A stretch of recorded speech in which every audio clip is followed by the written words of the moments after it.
నువ్వు లోపలికి వెళ్ళిపోమంటే వెళ్ళిపోయేది.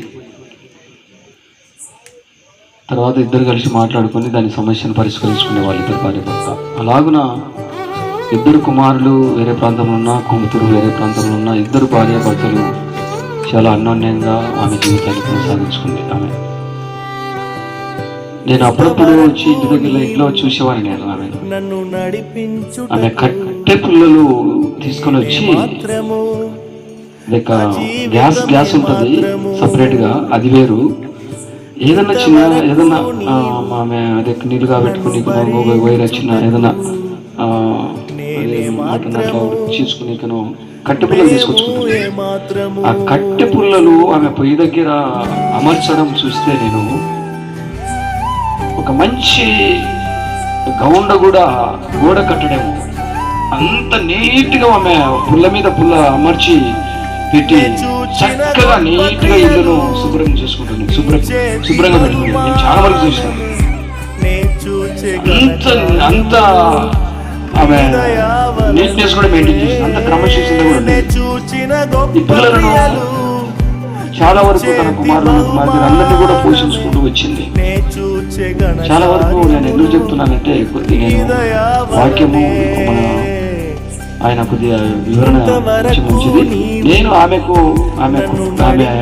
వరకు నేను చూసిన మాటలు చాలా ఆనందపడే మాటలు.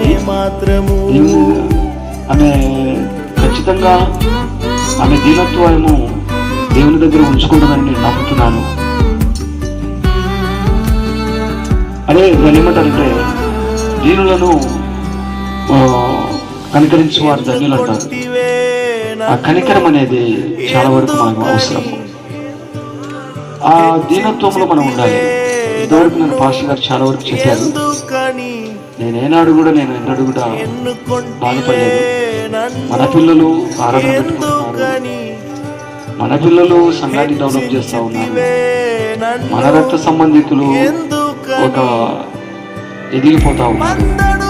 వాక్య పరిచర్యలు కానీ ఇతర ప్రాంతాలలో కానీ ఎక్కడ ఉన్నా పన్నెండు పిల్లలు ఉన్నారు, మన కుటుంబం ఉన్నారు, తెచ్చిన పిల్లలు ఒక సంఘంలో నుంచి పరిచయం చేస్తూ ఉన్నారు అంటే చాలా సంతోషపడేవాడిని.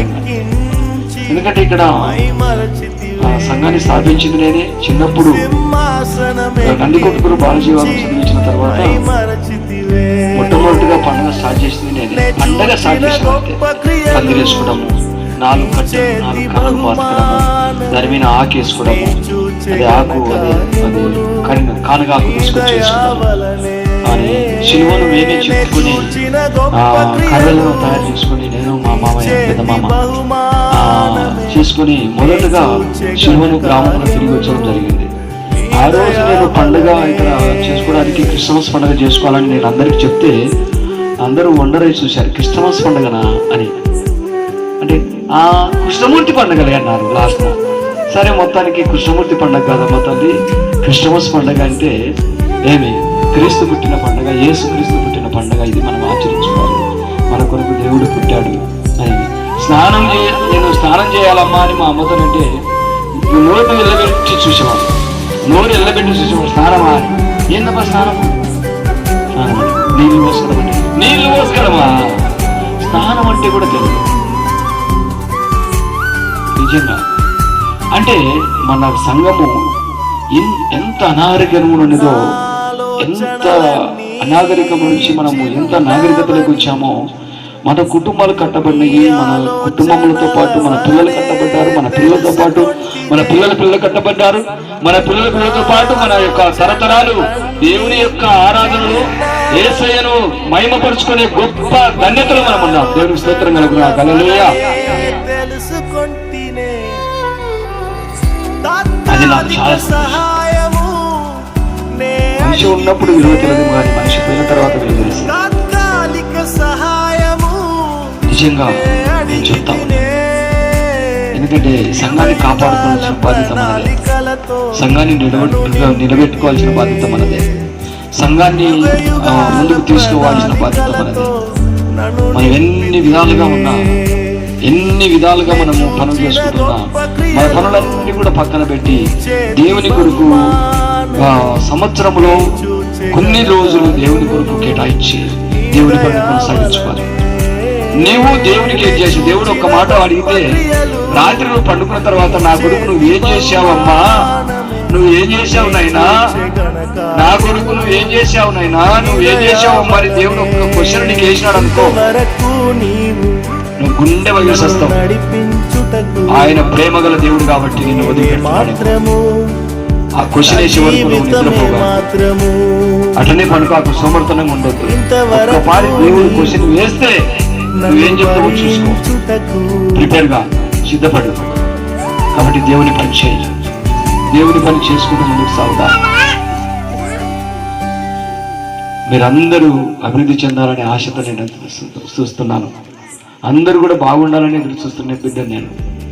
ఎందుకంటే అందరి కోసం నేను కన్నీటితో ప్రార్థన చేస్తా ఉన్నాను. నేను నా భార్య ఏకనా కూర్చుంటే ప్రతి ఒక్కరిని పేరు పేరున దేవి అందరి గురించి ప్రార్థన చేసుకుంటూ వస్తాం. ఖచ్చితంగా అందరి కొరకు, ఒక్కరి కొరకు కాదు, మళ్ళీ అన్ని కుటుంబాల కొరకు ప్రార్థన చేసుకుంటా ఉన్నాం. కాబట్టి ఆ ప్రార్థన ఫలమే మనం ఈరోజు ఇలా ఉన్నాం. ఈ యొక్క సువార్త ఈరోజు ఇట్లా పెడుతున్నామంటే దీని వలన మనం ఫుడ్ చేసుకొని ఆమె సాంబ్రాడేసి ఆమె ధూపదీప నైవేద్యములు సమర్పించుకొని అది కాదు, దీని వలన దేవుని మహిమపరచడము, సువార్తను ముందుకు తీసుకెళ్ళడం. ప్రతి కార్యక్రమానికి దేవుని వాళ్ళు మహిమపరుస్తారు అనే మాట అన్య ప్రజలలో, స్వజనంలో కానీ అన్య ప్రజలలో కానీ తెలియాలి. దీన్ని ముందుకు తీసుకెళ్తున్నాం.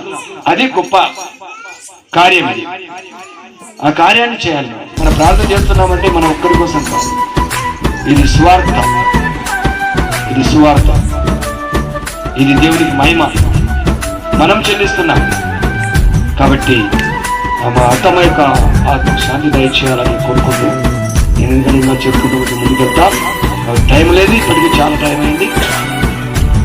మన రామాటి మన బిషప్ దేవదాస్ గారు చిన్న మాటలతో మనం ఆశీర్వదకరంగా నడిపించాలని కోరుకుంటూ ఈ సమయాన్ని నేను కట్టగించుకుంటున్నాను.